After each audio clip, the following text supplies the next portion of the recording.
Welcome to Datum Digest. Vellore, 1806, a quiet fortress in the heart of South India.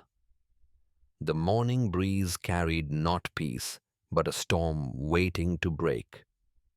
This wasn't a planned revolution. It was an eruption, a volcanic cry of wounded pride and cultural defiance.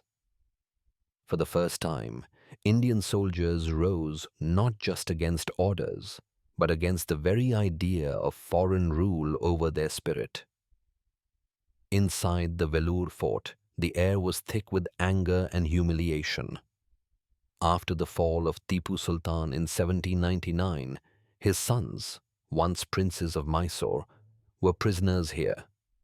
They were watched over by Indian soldiers serving the British East India Company. Many of these sepoys came from the same lands Tipu once ruled.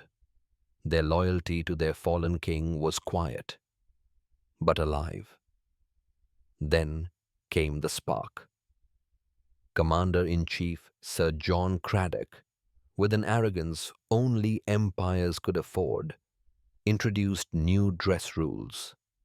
No caste marks, no beards, and a new leather hat that looked like a Christian convert's headgear. To the sepoys, this was not about discipline. It was an assault on faith, a direct attempt to erase who they were. In the dark hours before dawn, July 10th, 1806, the sepoys struck. They rose in fury, stormed the barracks, and killed their British officers, almost every one of them.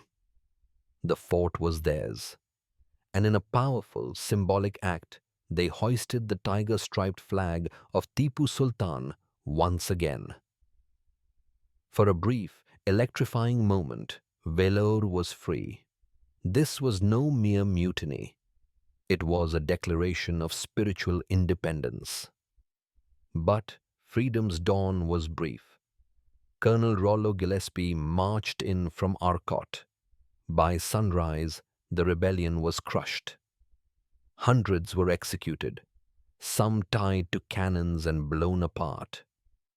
Yet, even in defeat, the message thundered across India. The British were shaken. Governor Bentinck and Cradock were recalled, and the offensive uniform rules were scrapped. Vellore became the warning shot that told the empire, the Indian soul will not be conquered. Half a century later, in 1857, that same spark turned into a wildfire. The cartridges greased with cow and pig fat, a cruel echo of Vellore, lit the flames of rebellion across India. From Meerut to Delhi, from Jhansi to Lucknow, princes and peasants, Hindus and Muslims, rose together. It became one of the largest uprisings the world had ever seen. Yes, 1857 was the first war of independence. But 1806, the Vellore Mutiny, was where the first bullet of honor was fired. It was the first collective act of armed resistance. The moment Indians proved their faith and freedom were worth dying for. So, when we speak of India's freedom struggle, let us remember not just the flames of 1857, but the spark of Vellore too, the place where the fight for the Indian soul truly began. Vellore, 1806. The first cry of affronted honor. For more information like this, please subscribe to Datum Digest.